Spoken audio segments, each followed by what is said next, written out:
Honourable Minister, dear colleagues, welcome to an exciting afternoon. I want to thank you, Minister, for having taken a moment out of your busy schedule to join a meeting that in many ways speaks to the broad spectrum of not only the region in which Singapore finds itself, but also the broad set of partnerships and presences that we as the United Nations Development Programme represent here in the Asia-Pacific region every day across a very broad spectrum of countries. I want to also begin by thanking you, Minister, and through you, really, the people of Singapore, because something I only learned upon arrival in UNDP is that our history, as the brochure also, which still smells as if it's fresh from the printers, can we get one for Vivian? That our history literally dates back to the early days when the late Lee Kuan Yew started asking the question, what is the future of Singapore's development and what is going to drive it? And what are we going to draw on in order to make it happen? And unbeknownst to me, and perhaps even to some in the room here,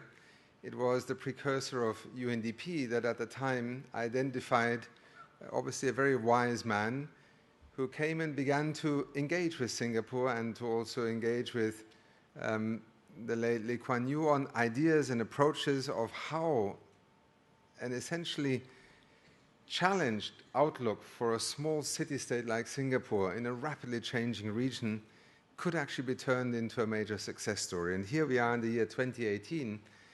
Not only was all the advice given obviously brilliant, we assume, but even more so was the leadership and the governance and the implementation and the discipline and the pursuit of constant improvement and innovation that I associate so much with Singapore resulted in what we see today, this extraordinary city-state that is known worldwide, that despite having I think the largest or one of the largest densities in terms of population per square meter, square kilometer, has a capital city that is greener than any other that I know in the world, and where its people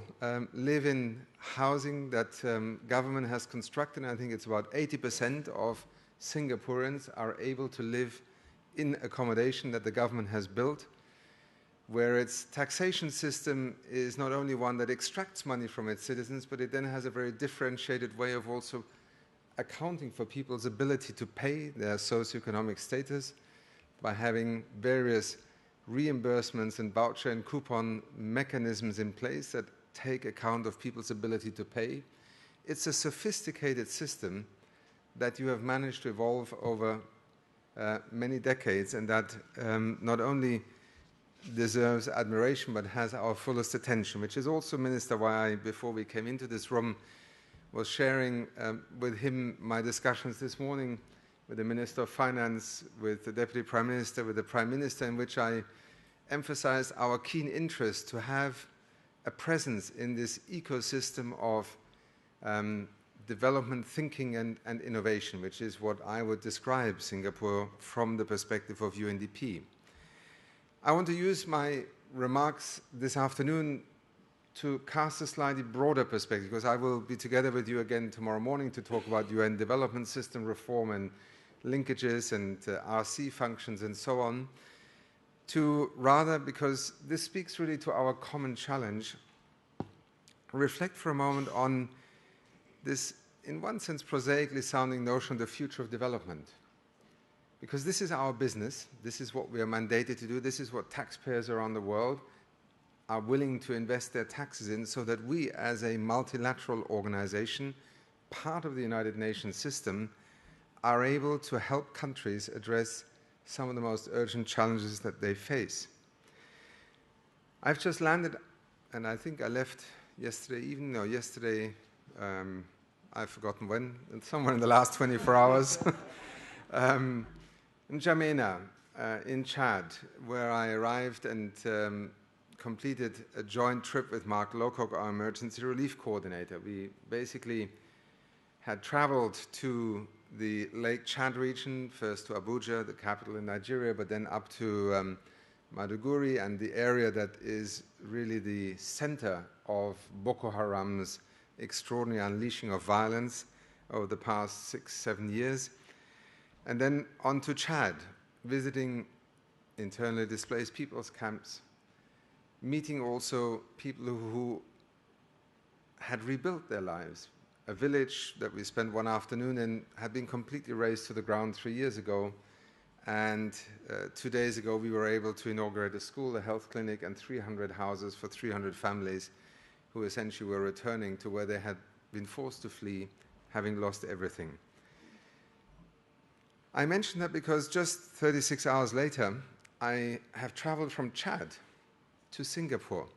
And to me, this is the spectrum of development realities that we are meant to speak to contribute to, and to have valuable contributions to make to in terms of what governments and nations can do about what happens next. And you might say, well, what has Chad got to do with Singapore? In one sense, very little, although when Chad became independent in 1960, I think we just established, it would have been interesting to see what were the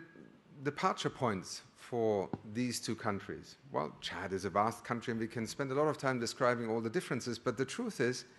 that two of the most extraordinarily divergent paths have actually been taken. Chad remains one of the poorest countries on the planet. Singapore is amongst the wealthiest. And I could go on. My point being that when we presented to our executive board a year ago in September a strategic plan, there was a profoundly important reason why we put at the center of it the acknowledgement that the United Nations Development Programme is not only a program for those countries that have been left behind. We put deliberately 3 development settings at the center of our strategic plan to acknowledge that a development program of the United Nations has and must be able to contribute to very different settings in which development pathways unfold. Whether it is the reality of a country such as Chad, where even the most basic health infrastructure does not exist, where most of the country has no access to electricity, where many parts of the country still struggle to even get to a school, where therefore the breeding ground, so to speak, for recruiting by extremists is created because the absence of the nation state is so absolute that it is more a vacuum than a presence,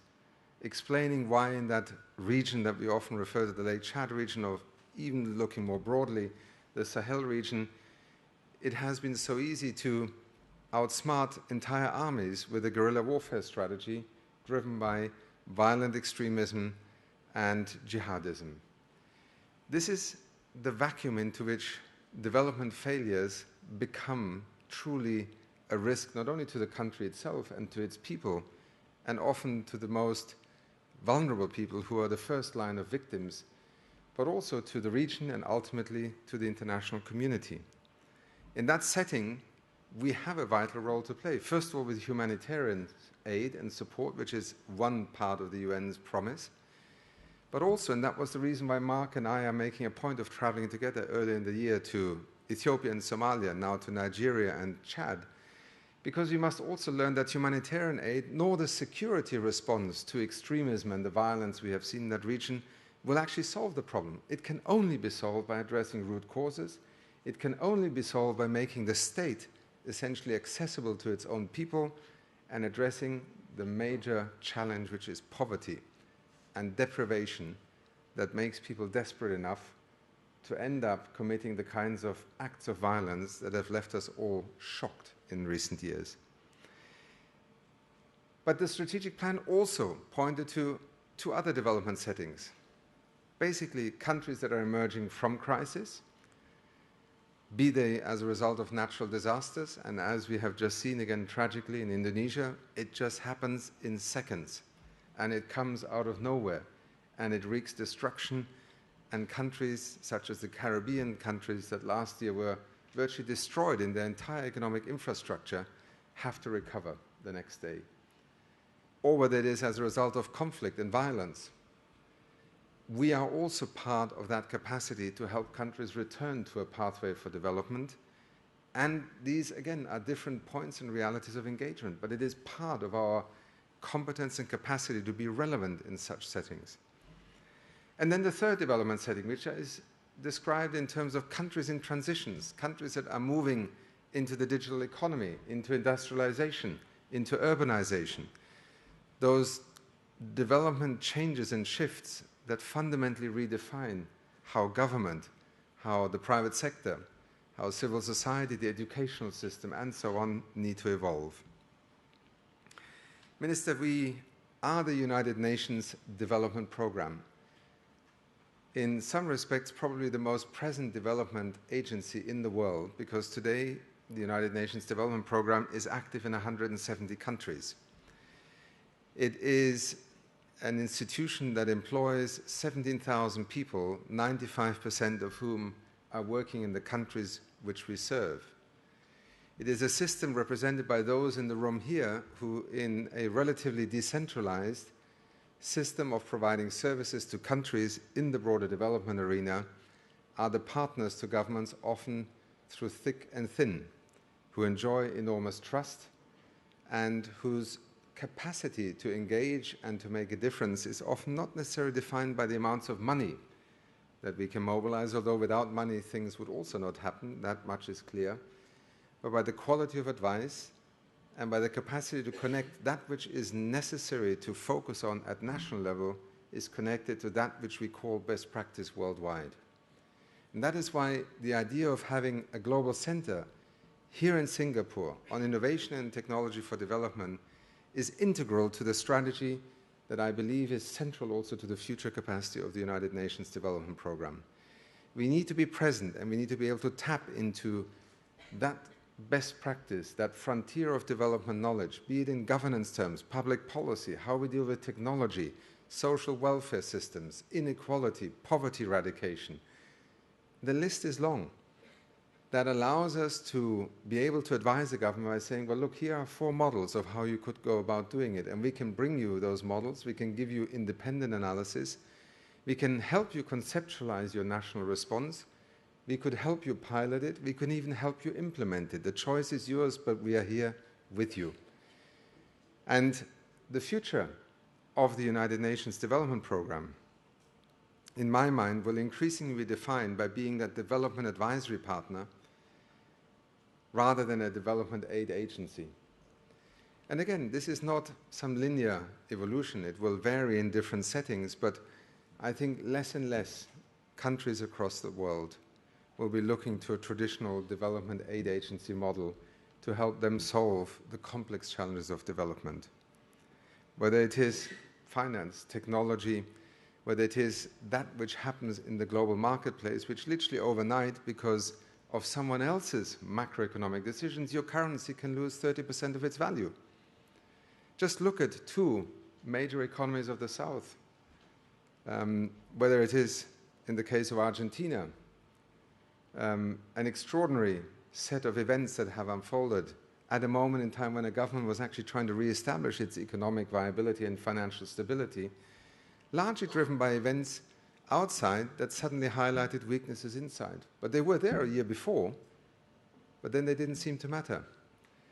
Watch what will happen in the next few weeks as interest rates in the United States are likely to grow.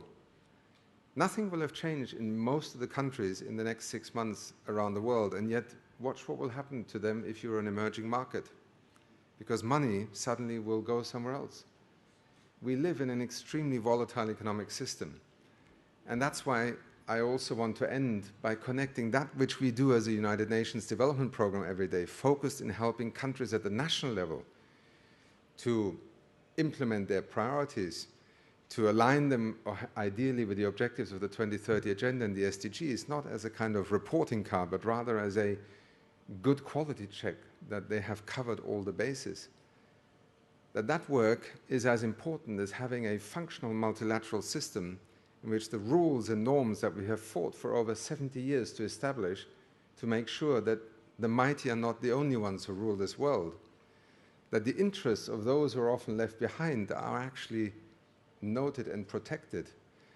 that extends from basic human rights, democratic governance, right through to a fair and equitable international economic system. That all that comes together in a vision and future of development narrative that actually is deeply embedded in multilateralism, in the Charter of the United Nations,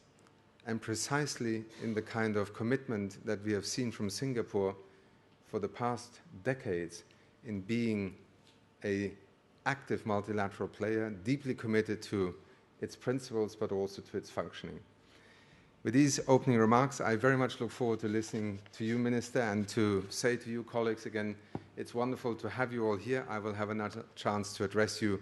tomorrow and very much look forward to our discussions. But above all, would like to thank you for your time and the generosity and hospitality that we so often have experienced here in Singapore. Thank you.